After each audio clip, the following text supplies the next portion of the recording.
Στα νοτιοανατολικά του Αιγαίου, ανάμεσα στην Κρήτη και στη Ρόδο, βρίσκεται η Κάρπαθος. Ένα ιδιαίτερο νησί που μαζί με την ακατοίκητη από χρόνια Σαρία, η φύση την πρίκησε απλόχερα.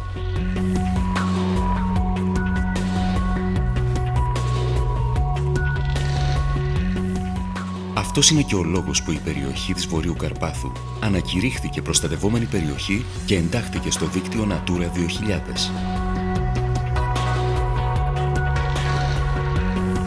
Η γεωλογική και γεωγραφική απομόνωση της περιοχής είναι η αιτία της τεράστιας ποικιλίας σε ενδυμικά και σπάνια είδη.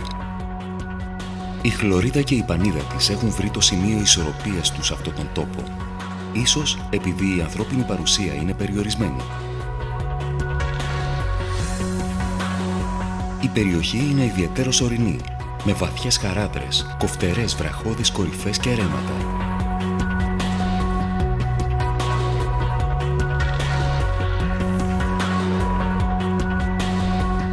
Οι περισσότερες ακτές είναι και αυτές απότομες, βραχώδεις και ενίοτε απρόσιτες.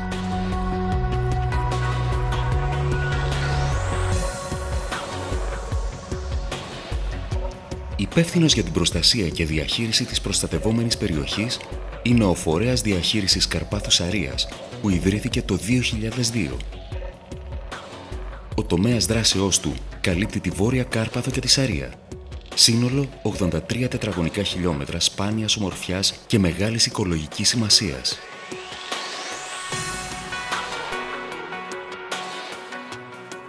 Σε αρμονία με τη φύση της περιοχής αναπτύχθηκε και η ανθρώπινη παρουσία εδώ και χιλιάδες χρόνια.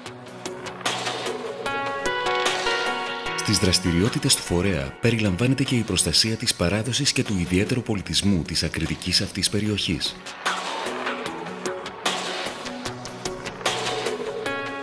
Οι οικισμοί της Βορείου Καρπάθου είναι απολύτως εναρμονισμένοι στο περιβάλλον τους, με χαρακτηριστικότερο παράδειγμα την Όλυμπο. Το βορειότερο και πιο όρεινο χωριό της Καρπάθου, κτισμένο αμφιθεατρικά ενός αυχένατου όρους προφητηλία, σε υψόμετρο 250 μέτρα.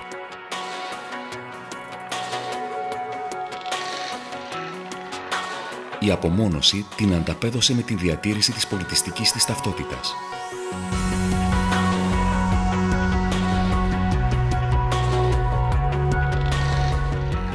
Το αρχαϊκό γλωσσικό ιδίωμα, η μουσική της, τα έθιμα, η αρχιτεκτονική είναι ακόμα αμόλυντα εδώ απάνω.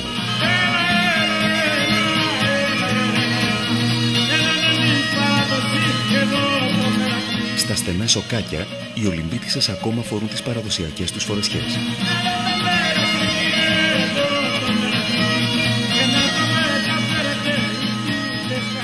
Το Διαφάνι είναι το δεύτερο λιμάνι της Καρπάθου και επίνειο της Ολύμπου. Είναι ένα γραφικό ψαροχώρι που από τον Δεύτερο Παγκόσμιο Πόλεμο και μετά γνωρίζει σημαντική ανάπτυξη. Άρχισε να έχει μόνιμους κάτοικους από τα τέλη του 19ου αιώνα και εξυπηρετούσε τις μεταφορές των γεωργών προς τη Σαρία.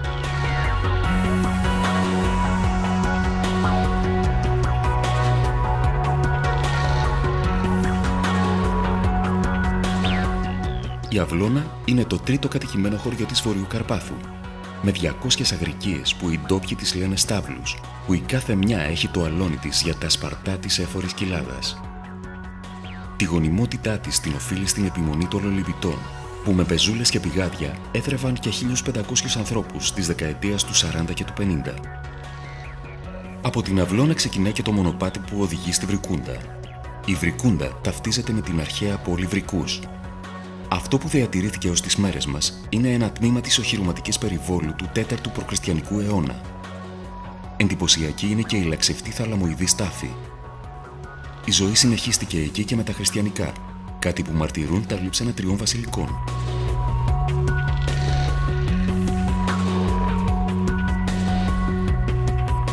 Στην άκρη του ακροτηρίου σήμερα βρίσκεται η εκκλησία του Αγίου Ιωάννη, σκαμμένη σε ένα σπήλαιο.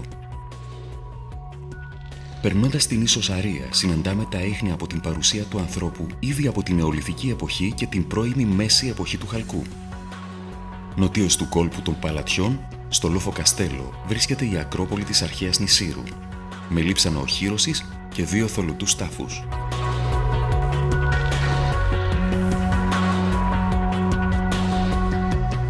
Πέρα από την ανθρώπινη παρουσία, το μεγαλείο της περιοχής βρίσκεται στη φύση.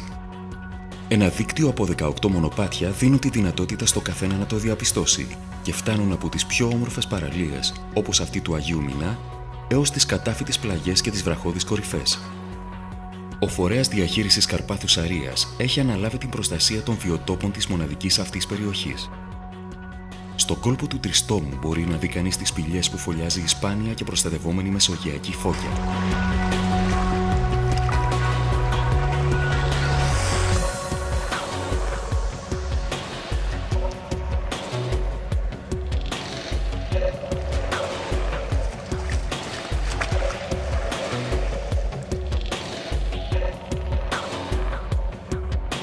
Ο δίθυρος πίνας συναντάται και αυτό στο υπόστρωμα του κόλπου του Τριστόμου. Εδώ είναι και ο μεγαλύτερος πληθυσμός του Αιγαίου. Η βιοποικιλία της θαλάσσιας ζωής οφείλεται κυρίως στην παρουσία λιβαδιών Ποσειδονίας στο βυθό της Βορείου Καρπάθου και της Σαρίας. 87 είδη σπανίων και εδημικών φυτών ευδοκιμούν στην περιοχή. Το Σιλένε χολσμάνι, που προστατεύεται από τη συνθήκη της Βέρνης και την ελληνική νομοθεσία. 43 περίπου είναι τα είδη πουλιών που απαρτίζουν τη μοναδική ορνηθοπανίδα της περιοχής. Όσο για τα εμφύβια, εκπροσωπούνται επαξίως από τον ενδυμικό λιμοβάτραχο που ζει στις λιμνούλες των ρεμάτων. Στα ερπετά ανήκει και ένα είδος σαλαμάνδρας που είναι γνωστό ως κοχυλίνα. Αυτό συναντάται μόνο στη Βόρεια Κάρπαθο, στη Σαρία, στο Καστελόριζο και την νοτιοδυτική Μικρά Ασία. Αν και στην πρώτη ματιά η περιοχή της Βορείου Καρπάθου και της Σαρίας φαίνεται ξερή και άνυδρη, η πραγματικότητα είναι διαφορετική. Η τραχία πεύκη είναι ο κυρίαρχος των δέντρων του νησιού, σχηματίζοντας πολλά και πυκνά δάση. Ένα σκληροτράχυλο είδος που φυτρώνει ακόμα και σε κάθετες πλαγιές, ενώ κάποιες φορές φτάνει έως το κύμα. Αυτό το μοναδικό τόπο καλείται να προστατέψει ο φορέας διαχείρισης Καρπάθου και Σαρίας, με προσεκτική επιτήρηση του οικοσυστήματος και παρεμβάσεις στην ανθρώπινη δραστηριότητα. Σχεδιάζει δράσεις και πρωτοστατεί στην ενημέρωση και περιβαλλοντική εκπαίδευση του κοινού. Σε ένα κόσμο που εκφυλίζεται, η Κάρπαθος και η Σαρία έχουν ένα από τα οικοσυστήματα που αντιστέκονται και αυτό απαιτεί την προσοχή και την ευθύνη μας.